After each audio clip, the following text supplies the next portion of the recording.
అనే ఒక పదం వినిపిస్తే చాలు ఆ తర్వాత చెలరేగిపోవడానికి.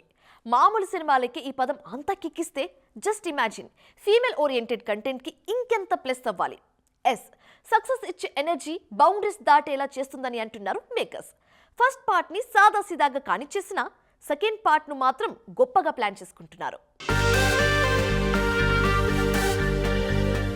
సంపత్ నంది కథతో ఓదెల రైల్వే స్టేషన్ అనే సినిమాకు కొబ్బరికాయ కొట్టారు. హెబ్బా పటేల్ నటిస్తున్నారు అన్నది తప్పితే ఇంకేం బజ్ లేదు ఓపెనింగ్ రోజు.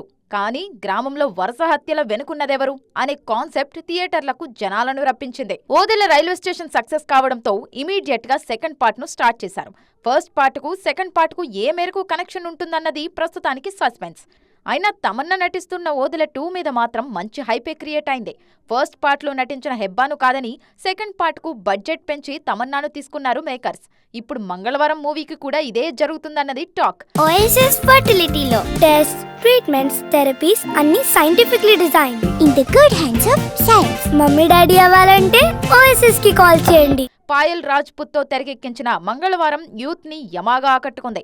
డిఫరెంట్ కాన్సెప్ట్ తో తెరకెక్కిన ఈ థ్రిల్లర్ కి ఇప్పుడు సీక్వెల్ చేసే ప్లాన్స్ లో ఉన్నారు మేకర్స్. సెకండ్ చాప్టర్ కోసం బాలీవుడ్ హీరోయిన్ కృతి సనన్ని అప్రోచ్ అవుతున్నారన్నది టాక్. ఆమెతో పాటు మరో హీరోయిన్ కూడా ఉండే అవకాశం ఉంది. తెలుగుతో పాటు హిందీలోనూ ఈ ప్రాజెక్ట్ ప్లాన్ చేస్తున్నారు. ఓదెల 2 మంగళవారం సీక్వెల్ బాక్స్ ఆఫీస్ దగ్గర బంపర్గా ఆడితే తప్పకుండా ఫ్యూచర్లో ఈ సంప్రదాయం కంటిన్యూ అయ్యే ఛాన్సులు బాగా కనిపిస్తున్నాయి.